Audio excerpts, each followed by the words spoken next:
Welcome to Carrying Wayward, a supernatural podcast for fans who aren't ready to let go, and newcomers to the series who are ready to jump in. I'm Drew Schulman. And I'm Marie Vigouroux. In this episode, we're joined by Audra, Jason, and Matt of the pop culture trivia podcast Gate Leapers, and together we're diving into Supernatural Season 5, Episode 8, Changing Channels. Let's get this show on the road.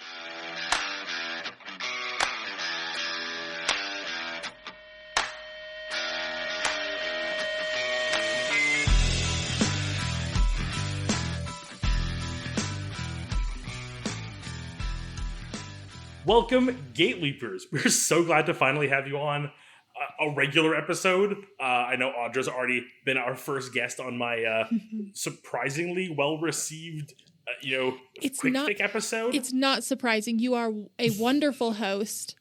And it was I was going to say, you're right. It's not surprising. You were an amazing guest. I did kind of see that probably would come back at me, someone who is not good at taking compliments. But it was worth it to compliment you. We've complimented each other. Deal. Well, I will compliment the both of you by saying that it was an excellent mini-sode. So great job, everybody. Thank you. Really establishing the tones of our two shows of just, we're nervous millennials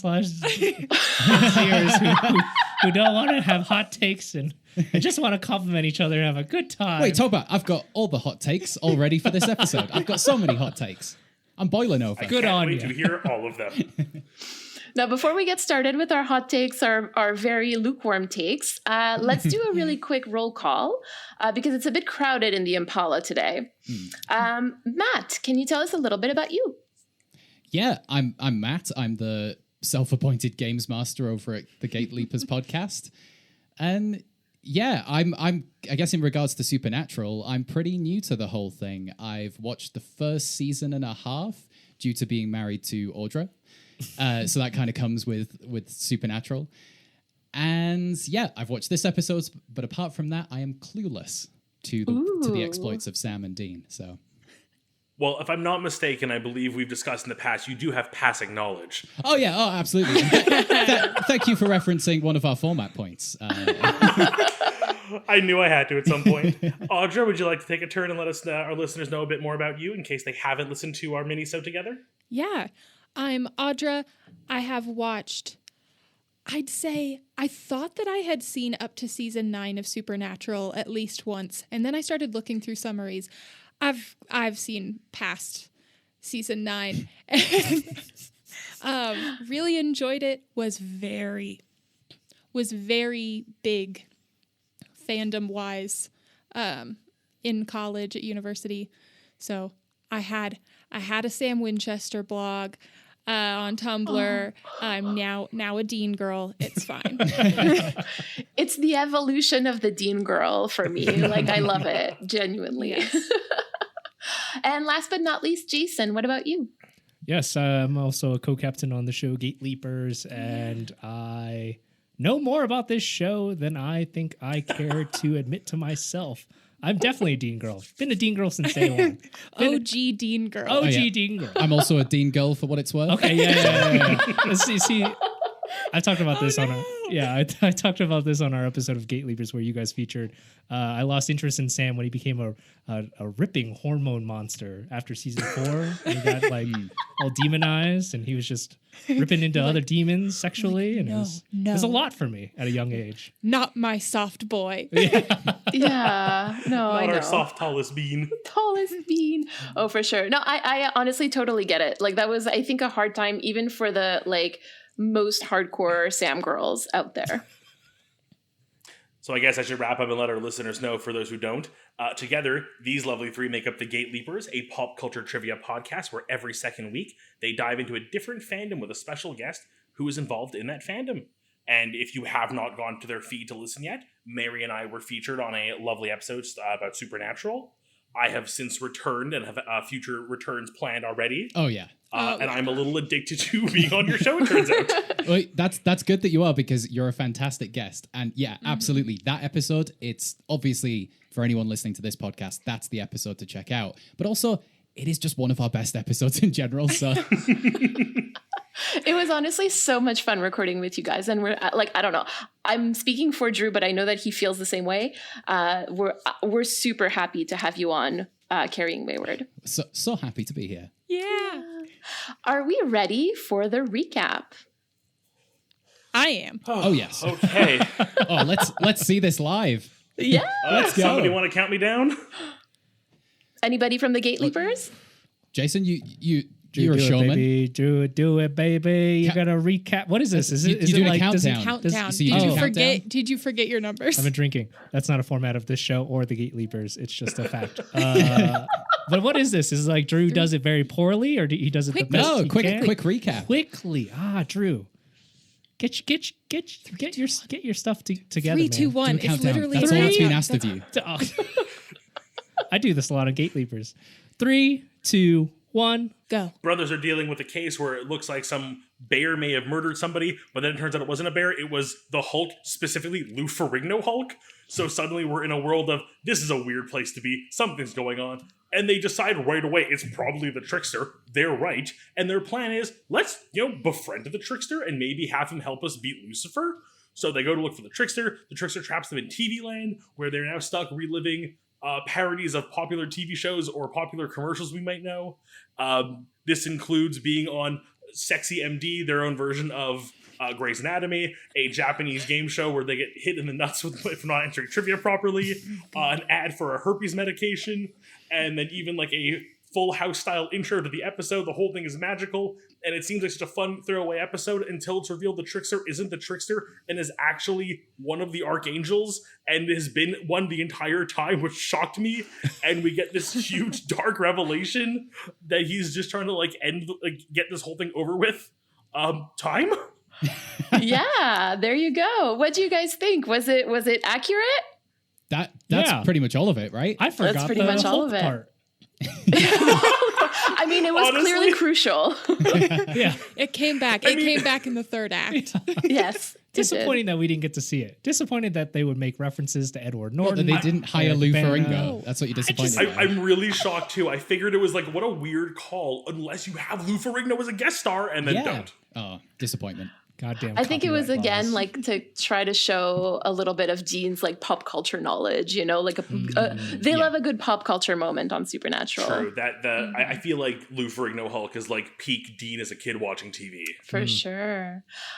Just again, so to explain to you guys, but also to our listeners, we watched this episode live with our patrons, and the moment where it's revealed that,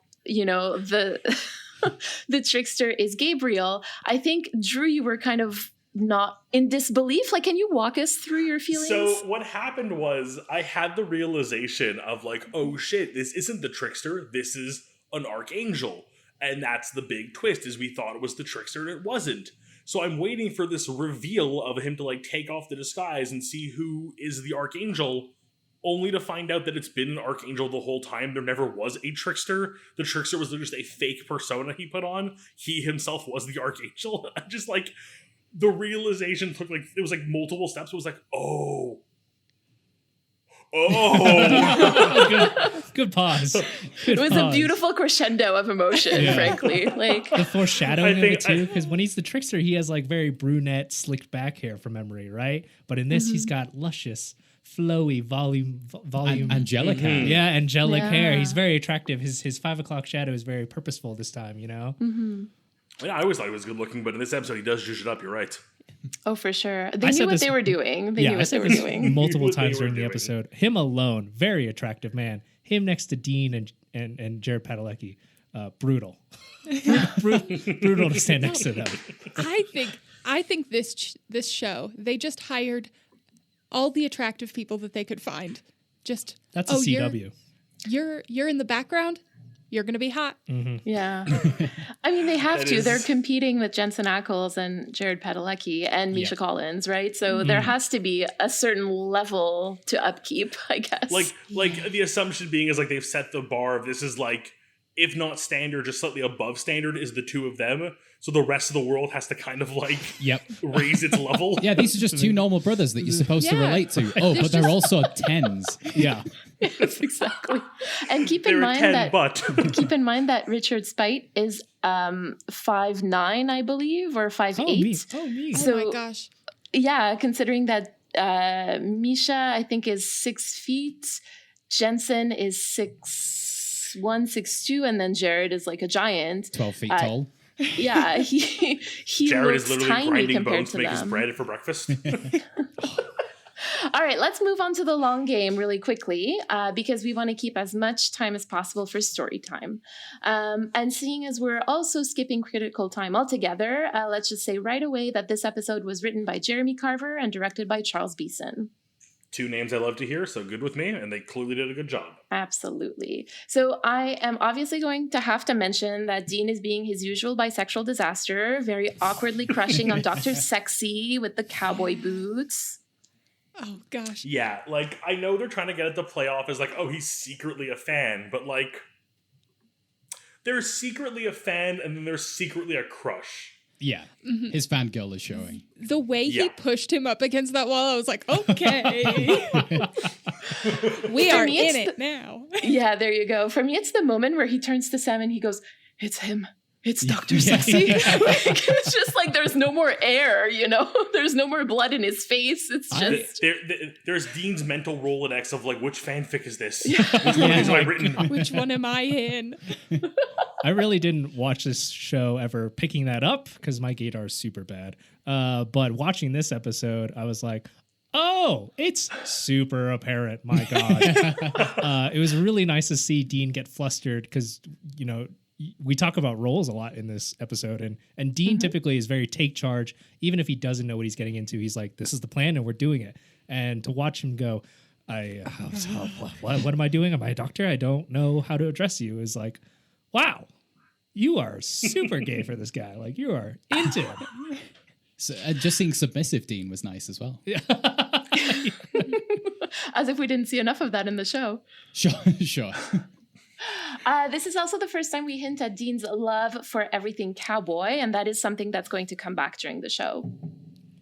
You know what? Like, I feel like you say that now, and I feel like it's always been there. Like, I don't think this is news to me, but I don't know why that would be the case, other than just, like, it just seems to be, like, I feel like you meet Dean and you're like, yeah, that's a dude who's into cowboys. Yeah. But is this cultural, like, fandom osmosis, or is this, like, something that you picked up from watching the show?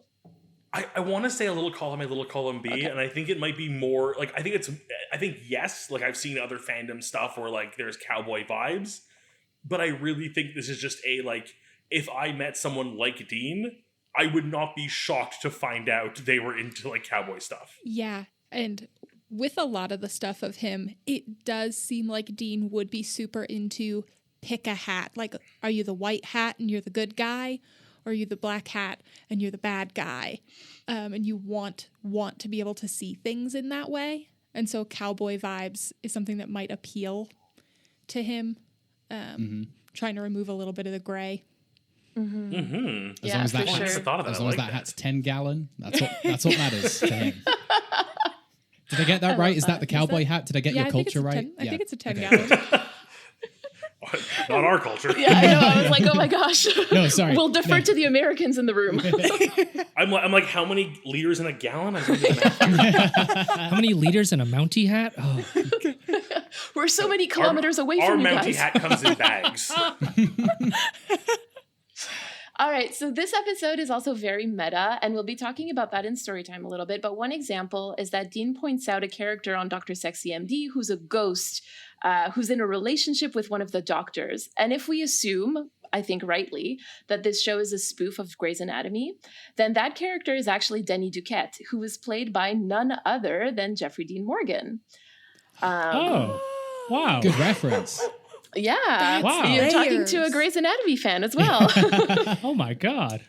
That, again, a show I watched up until, I think, season 4 or 5 and just fell off the boat. It was the one with the guy who had a missile in his stomach that blew up at the end of the episode. I was like, I'm done. Yeah, how do you Yeah. top That sounds like missile a in stomach? supernatural episode as well. I'm not going to lie to you. I believe it was a hand grenade, Drew. Oh, no, because I remember the guy walking away with, like, the full-on bloody, like, rocket Oh, launcher yeah. missile.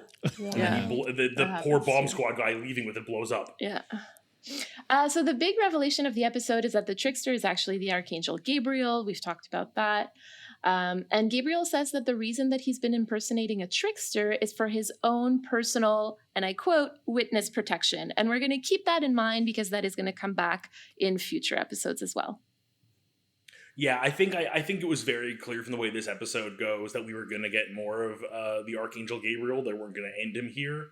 But I'll be very intrigued to now get a proper Gabriel episode versus a trickster, oops, it's Gabriel episode. Like, I want his first episode as himself, finally. Yeah, I mean, that's at this point they've introduced him, so hopefully they're gonna use this character to the fullest. And the last line that I want to highlight is, from the moment Dad flipped on the lights around here, we all knew it was all going to end with you, always. Ominous much? And I believe last week's voicemail discussed this always being you line being very important through line in the series now, so I've been made aware to pay attention to it. Right. But I also like the idea of just when Dad flipped on the lights. Like, Yeah. what a way to take the famous, like, let there be light and just be like, turn on the light switch. Yeah. This is what he does. But if you've been there since the beginning, you're going to be a little flippant about it. That's what I Oh, That is very I true. love that. God, I He's love my the dad. pun. He's my dad. He turned on a light switch. Yeah. Can we call him? And I was just thinking, dads are normally trying to turn off the light switches, right? And then I was like, oh no, he's talking about God. He's talking about God. Yeah. Yeah. I do love that Insert- language. Of just, Insert joke here about God trying to save energy and causing an ice age. Yeah. There's something brilliant in that. there's Who touched something my really in that. thermostat? Ice. I Well, like it's that like that language a lot. TikTok about the dinosaurs. Meteor? Make them meteor. A meteor. No. Wow, that one hasn't been relevant in months. I know, Jeez. sorry. It's just Classic. Jason, I think you had a point you were going to say. It doesn't matter anymore. It's fine. We can edit it out. I was just trying to signal boost The you, man. point is, no, it's all right. We can move on. okay. On are we- this, shall we all head over to story time? Yes. All right, so today our theme is identity. And the word identity comes from the Latin idem, which means same. So now I'm not going to lie, this kind of threw me for a loop when I first found out about it, because when I think of identity, I kind of think of a quality of uniqueness. Like what makes me me is what gives me my identity. And that is how I'm different from other people. So to find out that originally it spoke more to sameness than to uniqueness was kind of surprising to me. So I think it would be a cool thing to kind of keep that in mind when we're talking about the episode this week. And for our listeners today, we're going to be doing things a little bit differently. We usually ask ourselves like how the brothers and the other main characters in the show experience this particular theme. And we sort of methodically go through each character's journey. Now, today we're going to have our very own talk show where I have some questions ready for you all, and we can reflect and discuss these questions together. Does that sound good? That sounds great. Yeah. All right. So I guess we're gonna start with like the biggest or like the main question for me is like, what do we learn about Sam and Dean's identity in this episode? Do you guys think? Well, I mean, we already kind of touched on the first one, and we sort of learn a little bit more about like the Dean we don't always get to see. I mean, like it's played for the joke that he's a fan of this Dr. Sexy MD show, but like we learn what kind of, like, we all know that kind of person who's like a fan of a series and knows all the lore and is like very invested in it. Like that's what a lot of us are in our own mediums that we follow. So to know that Dean has that fandom side to him is like a really fun thing to learn.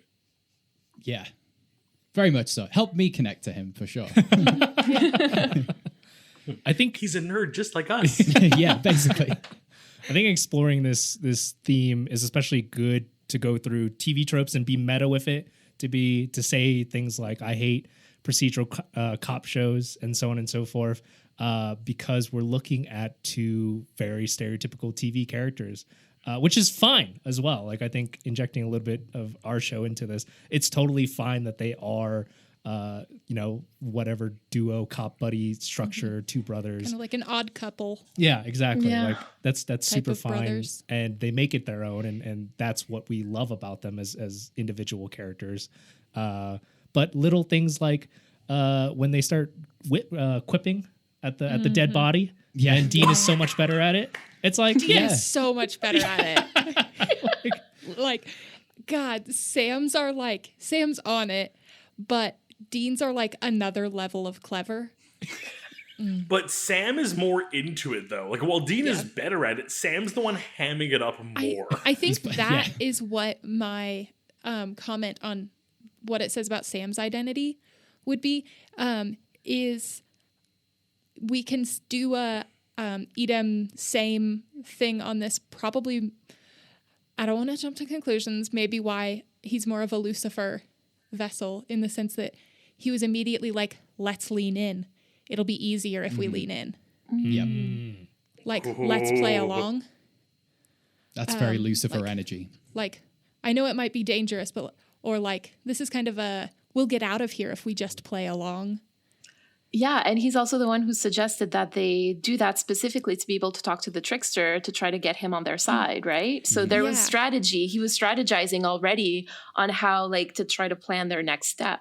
Whereas Dean was just like trying not to get hit in the nuts, right? Like that was his main concern at the moment. Yeah. And for most men, that is a pretty big concern. I was going to say, granted, it's a fair one. But we can see that there was a different kind of way of thinking there. Mm-hmm. Like, so I can kind of get what I want if I just lean into this type of a situation. Oh, that's such like a malicious like way to think of Sam, but it's also so accurate. I love it. But then I don't want it to be. I do love Sammy in my heart of hearts, but it is like I wonder. Yeah, he's a strategist. He's a long game kind of guy, isn't he? Do you think that's why he was the one who was given the role of the person suffering from herpes? Oh, to interesting. try to I like test that theory. how much he was going to lean into it? Mm-hmm. I like that.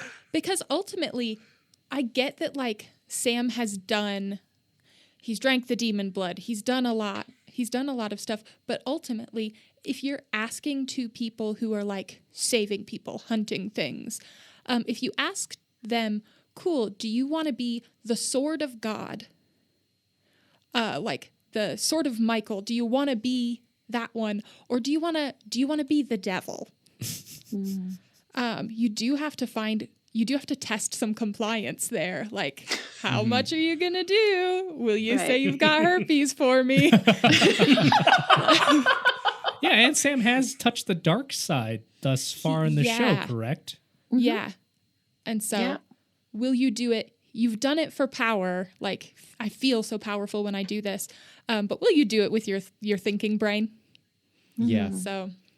Oh, I love this. That's really interesting. I think compounded with that, there's a couple of like themes too, where is Sam the subservient one or the lesser played one? I noticed that when he's Kit the car in Knight Rider. It's like, that's an interesting, of the two of them, why would you choose Sam to be Kit the car? And I think of those two roles, like Dean does typically lean towards like the more stereotypical macho masculine man in terms of his role on the team of the two brothers. But Sam does a very good job of playing the sassy robot car. Also, him as the car, he is the two things that Dean cares about most in one. It's the best of both worlds. Yeah. I mean, I guess also that's kind of where the whole like Impala cosplaying sort of comes from in the fandom, because that is a thing. It's a thing. Yes. People cosplay as the car. People cosplay as the We car. actually met a girl cosplaying as the car at Comic-Con this year, and it was amazing. We have photos. It's great. That is Incredible. truly inventive. Not a transformer, just the car. Yeah, I'm imagining a car. sort of series of complex cardboard boxes. Would it be along those lines? Or It was like a dress. The back of the dress, like the train of the dress, was rode. What? Had like That's the amazing. headlights across her chest. It was amazing, frankly. There was cardboard involved for sure, but Structural it was a integrity. great, structural integrity for sure. And we're talking a little bit about the meta. I think Jason, you brought it up. How do we think about like how the setting of the episode informed the theme of identity? Like, because they're going through all of these different TV shows, it can seem like it's a bit confusing, but like, where does Supernatural land in all of this? I loved this part of it so much, and the trickster choosing TV Land as the place to sort of trap the brothers and get them to do what he wants, because especially at this point around about 2010, like cable TV tropes are set. Like TV tropes are just established. Yeah. Everyone knows their procedurals, everyone knows their sitcoms. And so it's a place chock full of identity and tropes. So if you're looking to get two people to do something, you will put them in a world, which I can't think of much else other than TV, other than like the pages of a book or something, Yeah. where they would just conform and go with it and accept a new normal, so to speak. And even more so than a book, because the long form novel, you'll read it through a couple times, but with TV shows, with sitcoms, with procedurals, with the doctor shows, you hit similar beats. Yeah. Like, you know your spot. Like, this is where the drama comes in from this. This is where the drama comes in from that. And it's kind of learned by people to kind of find their place and fall in line. And what a horrifying prison as well, from like the context of like the meta of like, one, if for these characters to be trapped in shows that we all know the beats of and so might feel repetitive for a while, but also on top of that, 2010 peak Supernatural, these actors who might feel conformed and trapped in the own like like stereotypes of their own show at this Definitely. point, where they're like, yeah, we're in the car and yeah, we talk a bit and yeah, we're hot guys. Like how many years of Comic-Con have they done at this point where they probably felt also similarly trapped, and this is starting to maybe feel tiring at this point. Oh my You'll at least gosh. feel like your writers are self-aware and like they get it. Yeah, exactly. Yeah. Well, so speaking of self-awareness, like, where do you, like, what does this episode tell us about the identity of Supernatural as a show? I mean, I think it almost forces us to look at Supernatural the same way we look at those other shows. Like, we're looking at this. I keep going back to the sexy MD because I think it's the one we get the most time with. Yeah. Yeah. But and I feel like is the most likely parallel that most of us like. I mean, as much as I've seen Knight Rider, I never really watched the show in its entirety or anything. So, but I've seen enough Grey's Anatomy to like get the jokes, get the characters, get like the references they're making, and it kind of forces us to look at it in this abstract way where it's like, look at it in just like raw trope form. It kind of lets you do the same to Supernatural. I love it. I think we talked about this, not to plug this again, but on your guest spot on Gate Leapers. Sometimes it's just silly. You know, sometimes Supernatural is just silly, and I really like that. Sometimes it's super serious, and that's why we get really like enthralled in the narrative at that moment, or when the dramatic points hit, they hit. But sometimes also there's just a guy in a bed sheet in a closet, and I cannot tell. Oh my God, I love that joke so much. It was so freaking funny. I forgot. He laughed out loud so hard. We had to pause like it. that, like that. But I think the best things are the times when it's both, where it's kind of we're silly. Oh, it had a purpose. Didn't that final scene hit so much harder because of all the silliness? The juxtaposition of those things is just amazing. I love it. Yeah. Right. But I feel like even that has become a trope in itself. Yes, it has. I feel like the first Trickster episode, same thing. It's a super fun, silly episode with this crazy heavy ending. And then I know I've referenced this every time it comes up, but I always go back to the musical episode of Buffy because that episode is so like, oh my God, it's a silly singing demon who dances people to death. And it was just Xander trying to brighten up the mood by summoning a dancy demon. And then we get Buffy's big reveal from that season that is like heartbreaking and like changes the entire pace of the show going forward. It's like, oh, you can be silly and still break my heart. Yeah. I appreciate that, man. You know what? If Star Wars just had an episode or a show, A where they musical? just- a musical, Yeah. where Let's write it. a Christmas special, maybe, where they just made God, fun of no. themselves. Oh, how many sweaty nerds would just be in Twitter making just, oh, I'm so upset. Just laugh a little. Learn to laugh at Oh, yourself life and, day. Yeah, and know the thing that definitely. you like is dumb a little bit. Yeah. You know?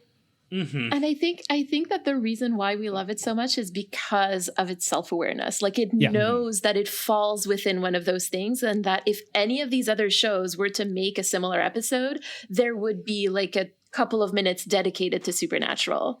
And that's actually an exercise that I've been doing slowly but surely. Like I've been rewatching a lot of shows lately that have aired in the same time as Supernatural. And you can start telling like what show is influencing what other show, because like every big show that was running during that time has like a Supernatural episode. Every one of them has like a Bones episode, a House episode, like and you start seeing those things over and over again. And I just find that so funny that Supernatural basically was like, yeah, we know who we are and we're gonna like show you exactly who we are. Like we're we not see ashamed what you're of it. doing, and we're on it. Yeah. Yeah, exactly. I love that. A person I love would that. dress up like a car, as like if they weren't the fandom that knew that was silly and funny. You know? Yeah. You know? Exactly. Right. Yeah, absolutely. So we haven't talked about Cass. As somebody who is also a Cass girl, I'm sort of wondering about like, do we learn anything about Cass's identity in this episode? I have one sentence. Yeah. Just because this episode for me was mainly about Dean and Sam. Yeah. But I just wrote, without much context of the rest of Cass, he's a loyal and helpful man. Good sentence. He has major golden retriever energy in this episode. Yes. Absolutely. Definitely. Oh yeah, because Absolutely. you've only seen 1 and 2. And Yeah, so- this is pretty much my only Cass experience. This was your introduction to Cass? Yeah. Oh my goodness. What a good guy. He'll try and fight through anything Yeah. to get to the brothers. It's Yeah. great. He's what a That good sentence guy. rings Yeah, true get to for a while. yes, Yeah. yes, he'll do anything to get to both of them. Okay. No, I'm not in the know about something. And, that makes me uncomfortable. Guarantee you, Sam was trapped alone. Cass would not be showing up. You'd be like, what the sucks to suck. Yeah, come to think of it, He'll make he did look towards Dean first when he appeared in that warehouse. Yeah. Yeah, they have an interaction somewhere where they're like, Dean's like, Cass, you all right? And he's the only one that says that, and Cass responds to him. Is this one of the first episodes where we kind of start getting the hierarchy of the angels? We do get an idea. We do talk about archangels before this, as early, I think, as season 4. Because Okay. they meet Archangel. Ooh, I can't remember, but they do meet another Archangel. But I think, And that's in Jason's Free to Be right. You and Me, actually. But I think Jason's right, 'cause I think this is the episode where they kind of reveal the like that they're actually like brothers, that there's actually a relationship. They're like the first children. Yeah. And I believe they even allude to Lucifer being one of them. Mhm. Like, so it's the first time we get like we've known about them, but this Right. is the first time we really get like They're leaning into the familial bonds of the Mhm. angels, archangels, and God. yeah. Yeah, we're definitely seeing that. And I also have, if we're talking about Cass, you know, you mentioned that he was asking Cass if he was okay, but like literally at every point, as soon as Dean found out that Cass was also in TV Land or like kicked out of TV Land, he kept asking, where's Cass? Bring back Yeah. Cass. How's Cass? Like that was his main concern. Yeah. Yeah. Sam's here. He has herpes. Yeah, He's there you fine. go. He has herpes. He's good. Honestly, if he just had herpes instead of demon blood, it'd be great. Herpes is manageable, you know? Like, Yeah. just saying. Yeah. Listen to the I mean, commercial. that's what Sam explains to us. Exactly.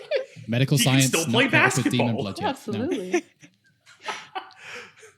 I now want to see the Herpexia ad for Demon Blood. Oh Do my you gosh. suffer with demon blood? I was trying to come up with a pun. Yeah, I couldn't think of a good name for it either. Gosh. It'll be 2 days from now and I'll have a great pun. I'll be waiting for the message on Discord. Yeah, I was gonna say we'll get a message at some point. It's this.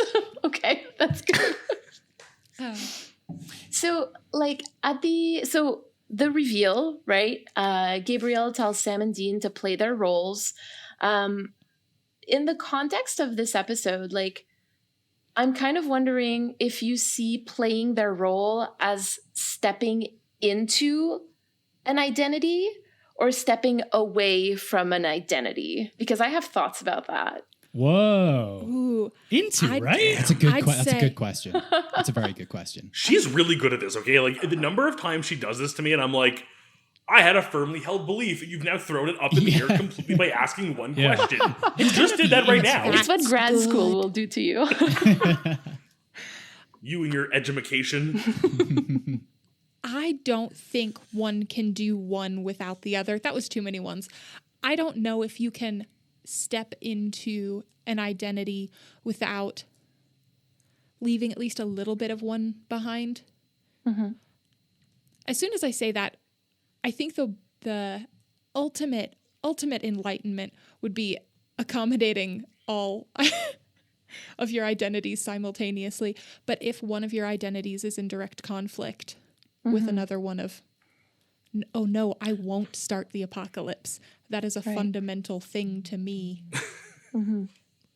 Yeah, like to me, when the idea of play your roles is first said by Gabriel, my thought is there is like a destiny written for the two of you to be the vessels, step into the roles you were written to be in, stop fighting this, but then it can be taken the other way. When you think about staying in your roles, it's stay true to who you are and not play the part that someone else wrote for you. Be yourself.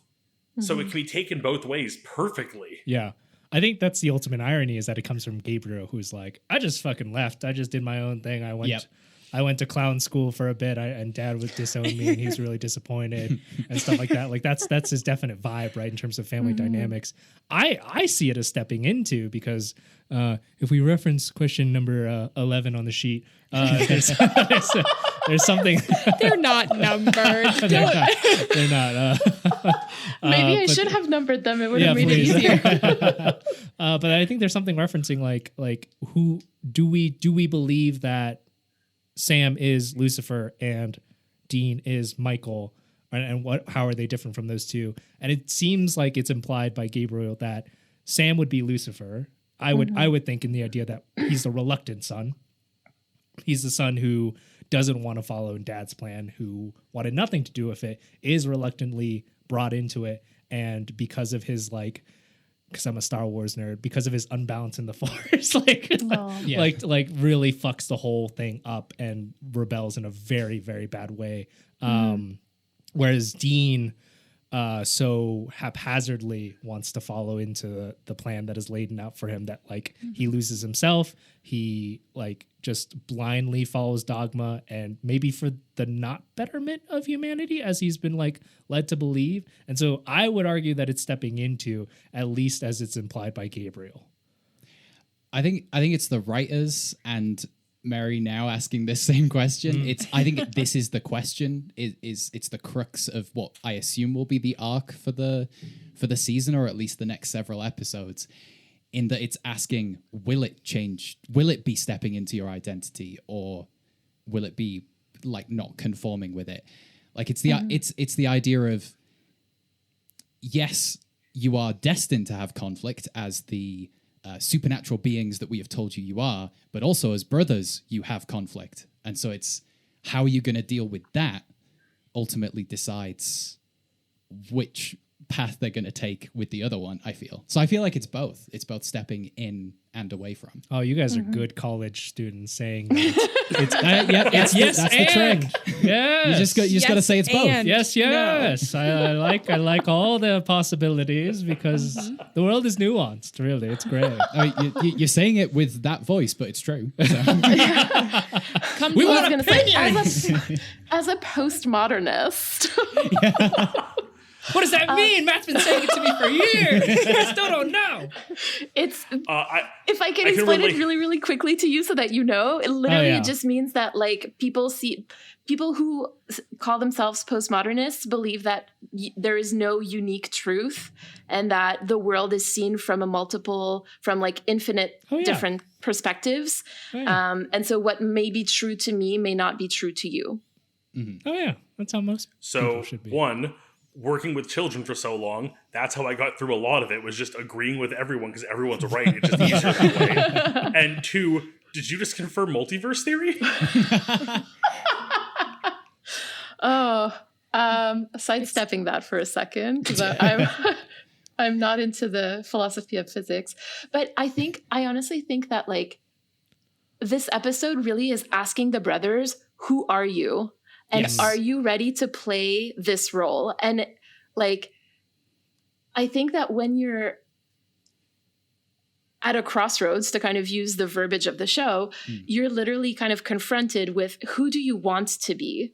Because each of them would have a really easy time stepping into this role that's been laid out for them. But it then becomes a choice of like, is this who I want to be? Mhm. And therefore, will it become who I am? And so the choice is not like, who am I, but who do I want to be? And I think that there's a nuance there that hasn't really been there in the past. You know, like Yeah. that idea of free will kind of coming in here. Yeah, I was just going to say free will sounds like the phrase to use here. It's they're being told their destiny, but also they are autonomous within that destiny. Hence free will. Yeah. Yeah, it's very much that whole destiny versus free will. These like, here are the rules laid out for you versus the roles you can choose to take. Is it free will or is it destiny? And then, I mean, that can spiral into so many more questions. Yeah, But, it can go into the, but that is the choices- core yeah. question right now. Yeah, Will the exactly, choices you think you're making of free will actually take you towards the destiny that you sought to avoid? And they've worked really hard to try to avoid destiny so far. Yeah. Right? Yeah. Like, sorry. The idea of like parallels in biblical stories and the brothers is not new to the series from memory. Don't they have the mark of Cain and Abel already? That's that a a little bit spoiler? later. Oh shit. But yes, no, it's fine. Don't worry. Oh, Cultural no, like it's osmosis is a irrelevant thing. tattoos. Yeah, they got tattoos, but also like it's there, right? Like it's very obvious. They're brothers. There's a lot of Bible stories around here. Yes. So it's not something that I guess will be new. My bad. But they're rebels. Like they don't conform a lot. Like haven't they already met other monster hunters? And every other monster hunter is like, you don't play by the books, do you, guys? You're No, but I think he mentions Cain and Abel in his speech. I think he does. I He think might he not. does, He yeah. does, eh? Okay. And I haven't spoiled anything, Drew. Yeah, there you go. Well, I know that we, as like a podcast, have brought up the Cain and Abel story and how there will be some ties to it down the road. Right. And that's why I think it clicked when Gabriel mentioned it in his kind of like play your part speech he gives, which is just beautiful. Like that man can speak. But yeah, no, we're hitting this really feels. And I think Matt, you put it well, and I have that same assumption. This is very much going to be our like question for the season, and we're going to see how they both handle it. And I know we had that past episode where we kind of saw like an alternate end of the universe timeline where Sam stepped into the role and became Lucifer's vessel, and Dean did not take the Michael vessel. So we see that there's at least a possible future where they don't have to make the same choice. Yeah. Which now means we know that there's a possibility they don't make the same choice going forward. Yeah. So they introduced the trickster, who in many different cultures and mythologies is a messenger, right? We've talked about this on the podcast before. That happens in many indigenous cultures, but also Hermes is the messenger of the gods, who is also a trickster. And in this case, they made the trickster the archangel Gabriel, who is also biblically the messenger. He's the one who tells Mary that she is going to be the mother of Jesus. And so in this episode, he's the one telling the brothers that they are destined for this. He informs them of their destiny. I love this. I did not know that. Something that Drew mentioned earlier was that the trickster isn't the trickster. He's actually Gabriel. So from this, a more clear understanding of the trickster, no, he was both. He was holding both of these in one in each hand equally, in the sense that he is still Gabriel, but also he is operating fully and effectively as a trickster. Playing with identities. Yeah. Yeah. So he's He's allowed not to even have, picking a role, right? Yeah, that's exactly what I was going to say. He's allowed to have the multiple identities and the fluidity there, whereas he's demanding the complete opposite from the brothers. He wants binary. Oh shit! Also, they call me Gabriel. They call me Gabriel. Like the distinction of what I am referred to as this by them, which I do think a lot of tricksters have as this this group calls me this. To this group, I show myself as an old man in a robe, but I'm a goat over here. Like, Yeah, well, I feel like so many cultures, the trickster is often a shapeshifter because it just goes hand in hand. Yeah. So having our trickster actually be an archangel, but is still technically a trickster, but wasn't the trickster, was an archangel, so in itself was a trickster. Like, it's very meta and self-referential, but it works really well. And it's interesting that he's demanding a rigid identity from Sam and Dean because, you know, because of God, because of Yeah. God's story. So, like, it's again the father imposing rigid identities upon his children. Dean. Mm-hmm. Ah. The moral of the show is dads suck, Yeah. except for Bobby. Ooh, I mean, Bobby's that's the good. moral of a lot of Eric Kripke's shows, frankly. Yeah, the boys. If you've seen The Oh, Boys, I was going to Oh. say, if you've seen The Boys. Daddy issues galore. Also, tough job, Gabriel. He's got a tough job. No job. wonder he went Yeah. trickster. You know? Right. No, that's what makes him such a well-written Yeah. character, is you totally understand his side of it. Yeah. Even if you're with the brothers, it's still like, I Yeah. get why you're behaving like Yeah, this. if your boss was like, all right, you got to tell Mary that she's pregnant, she has no choice in the matter. All right, She's- now you got to tell these two brothers that they're doomed and the apocalypse Yeah. is coming. Tough job. Yeah. tell this young woman that she's pregnant out of wedlock in a time Yeah. when that's illegal. She's in danger. That's your job. Have fun. Yeah, it's like he's walking around life going, look, you give me all these messages to deliver. Someone's liable to shoot me. Yeah. Can you just tell me to go wish someone a happy birthday, please? Please. You gotta have some Never nice once. messages. Never once. All right, I guess I'm going to turn into a goat now. This sucks. Well, that's the thing, right? Like witness protection. Why did he have to go into witness protection? What happened with that? Yeah. I don't Well, I feel like remember. I feel like I get the gist that he's probably hiding from his brothers. Mm-hmm. So I'm guessing there's not like bad blood per se, but like his abandoning his post, I think it might have put him in like a bad place with the other archangels. Yeah, I Does agree it with you, have to hide Drew. from them? I agree with you. I'm speculating in the exact same way. Oh yeah, I- he's hiding. He doesn't want to be the other arcs. I know we're surrounded by 3 people who know exactly what happens. I'm trying to piece it together, and I can't remember for the life of me, so I'm also going to speculate at this point. Welcome to every episode of this podcast. I have a theory, and Mary going, The angels are boring, though, too, aren't they? They're just gray suits. They're just bureaucrats, you know? I can't remember where it was said. I think it might be during a live show, but I compared them to the pixies from Fairly Odd Parents. Yes, we're pixies. We're pixies. Do you remember that rap? Anyways, Oh, I watched it recently too because of that. I was looking it up. nice. Yeah, they're just bureaucrats, so you would hide from them, wouldn't you? You probably Yeah, got some forms yeah. to sign. You know, you probably Running did away. something out of date. Running away from the IRS. Yeah. It's fine. No, Yeah, pay your like, They're taxes. very business cash. They're very like business. It's weird. Yeah, very stoic. And Gabriel doesn't dress like them, right? Like even when No. he is revealed, quote unquote, Yeah. as Gabriel, like he still He's stays. the black sheep of the family. Yeah. My Which is theory also a biblical is thing, I think, maybe? No? What, Sorry? The, I don't remember. black the Bible. Isn't the black sheep Baba also like Black a Bible Sheep, the thing? nursery rhyme that's in the Bible. I mean, that's a nursery rhyme. It could be in the Bible. I wouldn't know. You could tell me it is. I believe you. Okay, I've been looking a lot at wool spinning, and black wool looks beautiful. It does. The old sayings are wrong. I was waiting for the tie-in to like the show or like Yeah. the Bible, and it's just like, no, black wool's gorgeous. It's You're beautiful. not wrong. It's gorgeous. Sorry. As a fellow knitter, I completely agree. I love black wool. It's As a fellow gorgeous. Knitter? I knit. Like You're more of a crocheter, aren't you, Audrey? I do. ah. I Oh, that's crochet. lovely. I've gotten into Tunisian. we crochet in this family. Yeah. Yeah.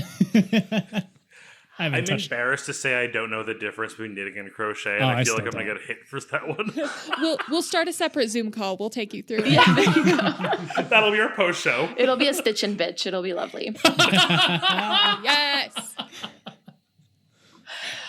So in different branches of philosophy, there's like this idea that we all sort of feel a sense of otherness within ourselves. So like, I think that every angsty teenager has felt this way, right? Like, and we all, I mean, I'm making jokes, but I think it's just like the truth of the human condition. Like we all feel a little different and a little awkward and like we don't fit in sometimes.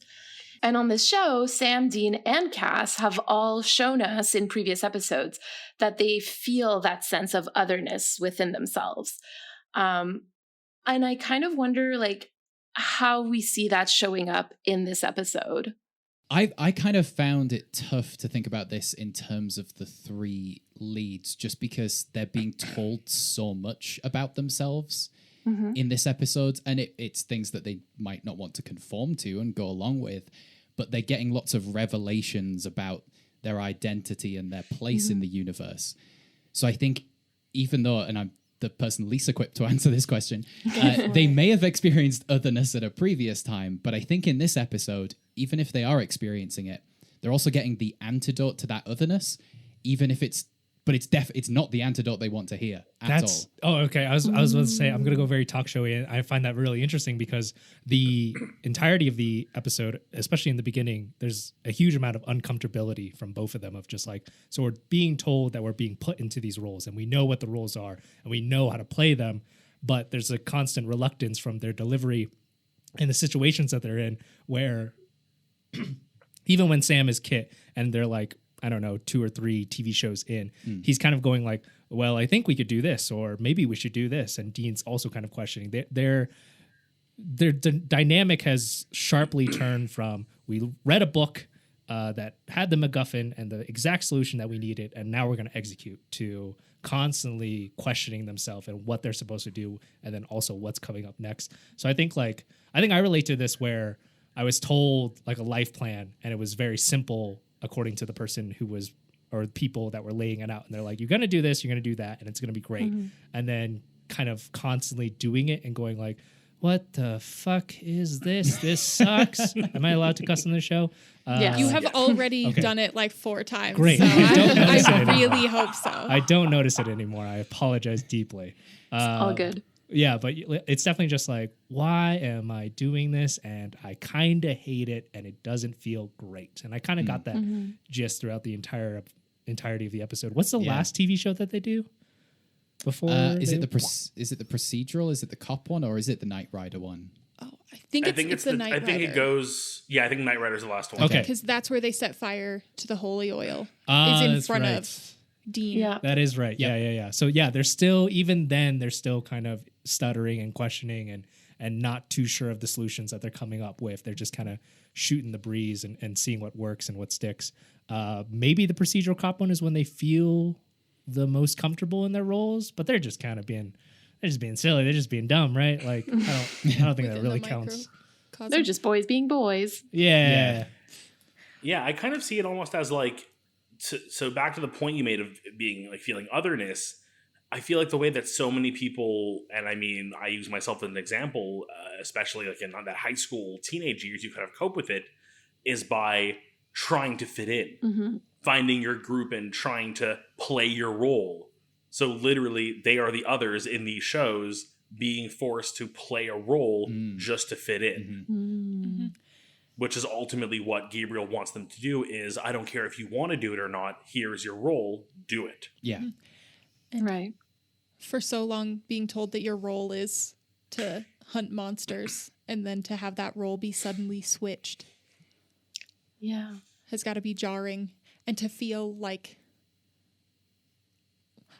I'm trying to think of another word other than othering. Like, no, I had kind of settled into who I was. And not being able to express that, right? Because I don't know Jeffrey Dean Morgan's character too personally, but I feel like if Dean was like, Dad, come watch Dr. Sexy with me, he wouldn't approve. No. Would I not don't be think happy. so either. I don't think he has service. He would send him off to go kill the ghost of a gay doctor or something Yeah. as punishment. It's not the fact that he's gay, it's the fact that he's a ghost. Just please let me. The fact that he's a doctor. It's the fact that he's a doctor, yeah. They couldn't save Mary. I think to your question, Mary, this is like most interesting from Gabriel's perspective and looking at Gabriel's otherness, that his monologue of like feeling like he doesn't fit into within his own pantheon, and he's like trying to escape that, is ultimately what's causing all of the problems for Sam and Dean and Cass right now, in that he's letting his uncomfortability, for lack of a better word, his lack of feeling comfortable, Discomfort? his discomfort, that's the word I'm looking for. Just That's what I'm here inventing for. words instead of That's saying what the I'm ones that here exist. for. His discomfort with his own identity is what's causing all of the problems for everyone else. He's allowing his trauma to affect other people, basically, Oh, which is wow. the ultimate sign of an antagonist, I feel. Or I think I love there's that. I think there's also the thing of what his identity is versus what he's being told his identity, or the identity he was given and told. It was like, you are an archangel. This is your role, X, Y, Z. But I have chosen trickster. Yeah. This is And better it's- for me. Yeah. I find it so interesting again, because on this show, we've talked a lot about like trauma that's being passed on to others, right? Like trauma happens to one of the characters and then they pass it on to another character. And I find that this is exactly what's going on here, right? Like Gabriel had been told, like, you are an archangel. This is what you do. This is your role. And now, because he is so discontent with his role, he is now passing on that trauma to the Winchester boys. If I have to do my role, you two do too. Exactly. Basically that, yep. Brutal. Good observation, Matt. He just wanted to sing and dance, but now people are upset. Yep. We all just want to sing and dance, Gabriel, but this is wrong. This is the wrong way to do it. That's very true. We all just want to sing and dance. Is there anything else from this episode that like you'd like to bring up that we haven't talked about yet? I think the comedic timing of the ghost in that intro is just fantastic. I just want to. He doesn't say a goddamn word. Yeah, if we're being lighthearted now, then that entire opening credit sequence in the style of a classic sitcom was fantastic. That was so good. Oh, like from the Unbelievable. Full House font to like Yes. the custom song, everything was perfect. It's the Also- tandem bike for me, though. Oh my Yep. gosh, that's so good. And then both falling down at the same time while playing football. Something else. I wrote it down. Sam was taking out the bullet in Dean. Earlier, they said he was a cerebrovascular neurosurgeon. Oh, that's Why is right. he doing, like, why is he taking a bullet out of someone's Nope. back? Someone hasn't watched Grey's Anatomy. They have any But I doctor feel like- do anything in there. But I feel like that's part of the trope, though, is like you're just such a good doctor that it doesn't matter what the patient is, you can do it. Yeah. You know the veins in the brain. You can figure out the back. It's just bigger. It's like one of those zoomed out maps. Spine, brain, one is just long and bony. It's the same thing. It's got to be a joke in Grey's Anatomy, right? Oh, you've got to perform surgery right now. But I'm a veterinarian and I don't even work here, right? Like, that's got to be a thing that's happening. They right? must have hit that around about season 17 or I something. mean, there so is it a must have- veterinarian literally that is on That the just show at hangs one out in the point. hospital. He's just there.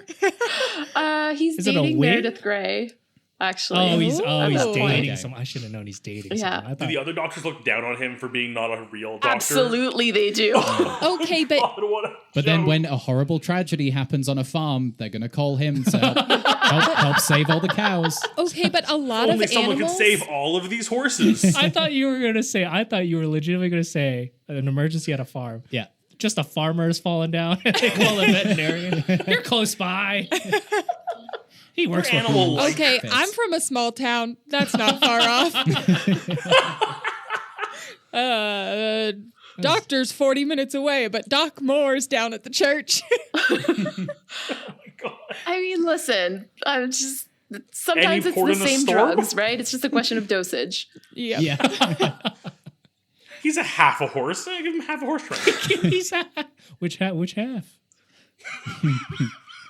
right down the middle, straight to the forehead. That's not how those costumes Hamburger. work. I've seen those Halloween costumes. Hamburger style, not hot dog. I mean, hot dog, not hamburger. Is that how you ate your Yeah, horses okay. back in your small town? No, we had them with ketchup. That doesn't answer the question Nope. whether you had them hamburger or hot dog style. Well, something plead I the also fifth. liked about the episode, a little extra comment, is that I loved right at the end when Dean turned back. Let me just find where this is on the. Where Dean turned back to Gabriel and said something along the lines of, "This isn't about a battle between brothers. It's about you being afraid to stand up to your own family." I was just like, "Ooh, I don't know much about this show, but that seems like projection. That seems like Dean knows that truth because that's how he, like, his relationship with his father, his relationship with Sam a lot of the time. Like, he just doesn't stand up to his family, and so he completely understands that emotion and the position that Gabriel's in." Has Jeffrey Dean Morgan Wow. showed up in Drew's viewings yet? Oh yeah. In what, sorry? Oh Drew, yeah. as he's- you've seen the show thus far, has he shown up, Jeffrey Dean Morgan? He shows up in the first 2 seasons. Uh-huh. Yeah. I think by season 3 he stops appearing. He's only mentioned. Yeah, the only other time that we see Dean just go like super not regular Dean is when Jeffrey Dean Morgan shows up. He anything Daddy says, Dean Yeah. does in an instant. Yeah, I remember that from season 1. Yeah. Well, I mean, I always saw that as like, seeing as I can't, and they even talk about it on another episode after where he's like, I think Sam goes, well, you are pretty butch. People think like you're probably overcompensating. And like, I always kind of saw that part of his identity that way, where like he was so erased by his dad that like in almost every other aspect of his life, he tries to take up as much space as he can with a fake personality that he puts on, like in order to be the man that his father wants him to be in those spaces. And yet, like, we don't actually know who the real Dean is. So I really love that sorry. observation. You're talking about Dean. I thought you were talking about Gabriel for a second there, because that sounds very familiar. I mean, Putting on this They're fake one and the personality, same. being as big as Yeah. possible. so The yeah. parallels between those two more and more now. Jesus. I know. I never actually thought about it that way, but yeah, I love that idea that he's projecting. I never thought about it. I love it. Holy moly. Wow, Matt's that's good a at lot this. to this episode. Yeah, it was a big episode. That's the thing, because like, it's one of those, it's just a silly episode, but no, like there's so much stuff in there. Yeah. Ah. Anyway, And so much came from like the funnier side versus the serious ending side. yeah. Yeah. But I think that that's one thing that Supernatural is really good at. Like it is able to weave a narrative within like the silliest of stories. So anyway, To just add to that real quick, they were able to call Sam a brilliant coward right to his face, and it fit within the context of the scene they were doing. Because I feel like that's the subtext of who he is as a character, is a brilliant coward. You brilliant coward! Slap. I feel Yeah. like audience members will have wanted to do that to Sam, right? well, especially coming out of season 4, yeah, definitely.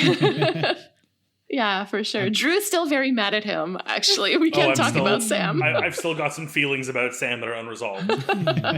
he's doing better, but I still want to give him a good. Yeah. Brilliant coward. Brilliant coward for sure. So usually when we conclude our episodes, we do like a quick reflection and a call to action.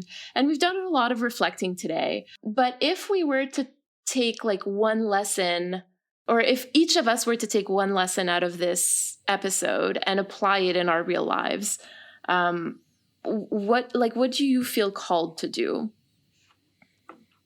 And maybe Drew, you can get us started. I mean, yeah, I have a fairly. I feel like these. I tend to try to find something really like personal and really click with. And I think this one kind of hit me really quickly. Was the, and as blunt as it might sound, just the like, embracing who you are. Like, you don't need to be told who you are. You don't need to fill in a role just because you were raised a certain way or certain people told you to be a certain thing. You can be who you want to be. So I don't think it's a huge, like, I need to change what I'm doing. I feel like it's something I do very well already. But it's just nice to remind myself once in a while that, like, I don't need to fill someone's role. I could be me. And if that's not good enough, pshaw. Yeah. Mm. I think that's fantastic, Drew. And I'm going to build on that and say, like, screw destiny. Surprise yourself today. Like, Yeah. if you're thinking you're sort of stuck in a bit of a rut, and maybe it's not necessarily to do with identity, it could just be do something you might not normally do. Just kind of like stick 2 fingers up to destiny. This is it's your time to surprise. And I think I mean surprise yourself, not in a way of like give yourself a gift or something. I think I mean do something you might not normally do. I think you've confused Jason with the line about throwing up 2 fingers of destiny, because I think it's a very British thing. Yeah, It's like, yeah. wait, which 2 fingers You've am I never doing? flicked the V's? You never... Are we doing a shocker to destiny? That's 3 fingers. No. Give Destiny the shocker. That's Jason's takeaway. Oh, my takeaway is to sing and dance. Yeah, that's better. That's better. Sing and dance. Okay, my I takeaway love that. my takeaway was going to build off of Matt's that is building off of Drew's. Thank you, Drew. So much of this episode is kind of what people are telling people they are. And mine would be to kind of maybe sit with some things that you think are maybe inherent to you, but are they a story that somebody else is telling you? Like maybe try to investigate that a little bit. 'Cause maybe there's some things about you that like you've just been telling yourself, oh, X, Y, or Z. And maybe when you sit down with it, you're like, I was told that when I was a kid, and maybe that's not. Maybe actually it's A, B, and C. Maybe it's A, B, and C. Right. Maybe. Because we are so, like, our minds are so strong that they can help us grow in any way, but they are so strong, they're going to hold on to, my role is this. They're going to, Gabriel, my role is to bring on the apocalypse. And so maybe just challenge some of those. Surprise yourself. Yeah. And to I find love out who that. you are. Yeah. Fantastic. And Mary, do you have one to finish us off with? I do. I sort of think, like, especially in this episode, like there's this idea that identity has to be like very loud or very apparent, and very public also. And I sort of want to challenge that, at least for myself, because I think that there's also some parts of your own identity that you are allowed to keep to yourself. To use a phrase that I heard not too long ago, not because it's a secret, but because it's sacred. And there are some parts of yourself that it's okay that you keep for just you and the people around you. And your identity doesn't need to be performed.